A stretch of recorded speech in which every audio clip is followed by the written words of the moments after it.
Hello everybody, and welcome to the Faction Factory. In the factory today, we will be showcasing, analyzing, and breaking down General Grievious and his Separatist Droid Army. Let's get to it. Alongside our illustrious leader General Grievious, we have the B1 Battle Droid, B2 Super Battle Droid, Droideka, and IG-100 Magna Guard. This team is perhaps one of the most important to have during the Geonosis Separatist My Territory battle, as they have their own combat missions, gain access to event abilities, and one of the few teams that can go 4 for 4 during Phase 4 without a legendary character.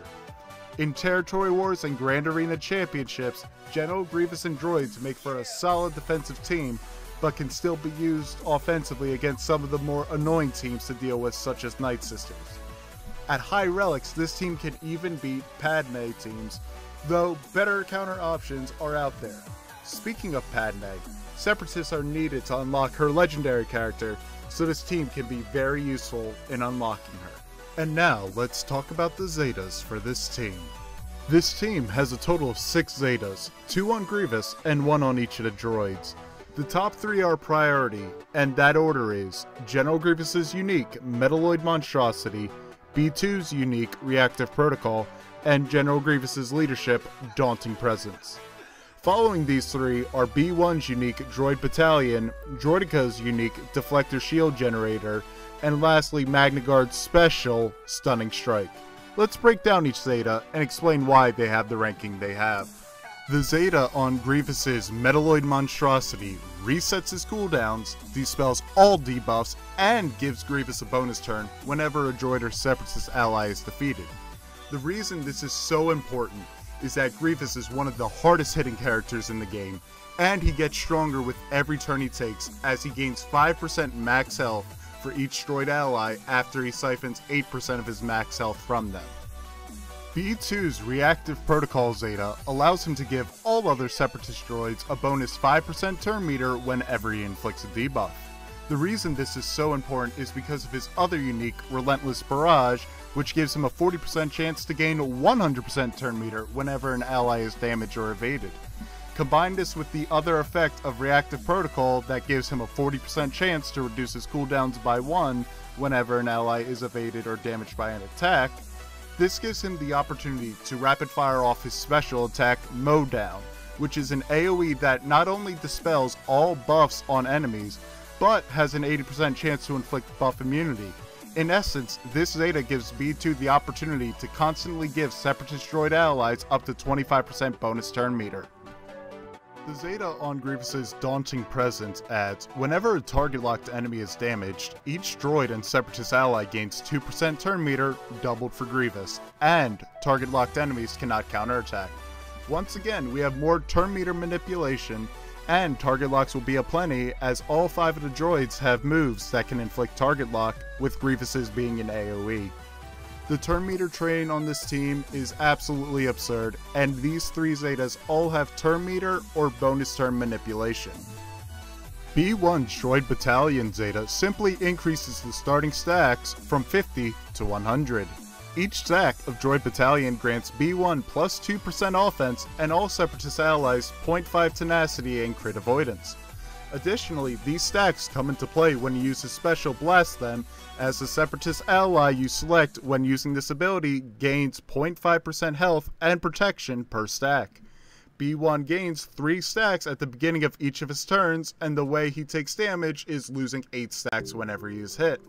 This Zeta amplifies his survivability, offense, and bonuses he grants to allies.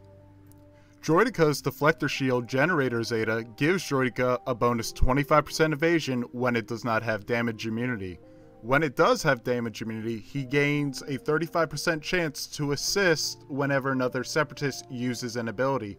The evasion bonus is always great, and with the turn meter ramp this team has, he will assist often when he does have damage immunity. Magna Guard Zeta adds, if no buffs were dispelled, reset the cooldown of this ability.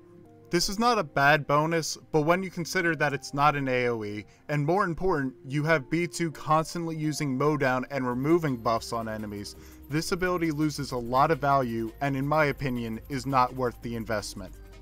Now, we're going to move into how to mod each of these Separatist droids, starting with our leader, General Grievious. With all of Grievous's attacks dealing damage based off of his max health, you are going to want to run 3 health sets on him, with health primaries on the arrow, cross, and circle. For the triangle, you can either run a health or crit damage primary. Your focuses on secondaries should be health, potency, and crit chance. Speed is always a nice bonus, but with the turn meter manipulation this team has, it is not a main focus for General Grievious. For B1 Battle Droid, you are going to want him dealing damage and constantly going to replenish stacks of Droid Battalion. To do this, you are going to want to run a speed set with a potency set, with a speed primary arrow, offense primary triangle, and either an offense or potency cross. Your focuses on secondaries should be speed, offense, and potency. B1 has 0 protection and 1 health and cannot critically hit. You want him taking turns as often as you can and hitting as hard as he can when he assists Separatist allies. For B2 Super Battle Droid, considering his ability to gain 100% turn meter every time an ally is hit or evaded, and having the ability to use mow down almost every single turn, you are going to want to run 2 potency and 1 tenacity set, with a speed or protection arrow, potency cross, protection circle, and either a crit damage or protection triangle.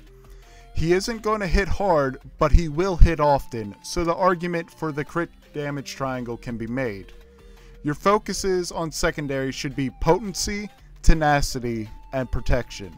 You need to make sure he is inflicting ability block when using his special, and make sure he isn't suffering daze or stun debuffs. For Droidica, with his ability to deal large amounts of true damage using charges, you are going to want to run an offensive set with a crit chance set, with offensive arrow and cross, and a crit damage triangle. Though true damage cannot crit, his first attack of his special, as well as his basic, can crit, and you want to make sure he deals as much damage as possible. Your focuses on secondaries should be offense and offense percentage. You want to have as little speed on him as you can, so he can build up stacks of charges, so his first special can deal insane amounts of damage. Lastly, we come to the tank of the team, Magna Guard. Magna Guard simply needs to stay alive and absorb the blows. With that in mind, you will want to run any combination of health and defensive sets with protection primaries on all possible mods.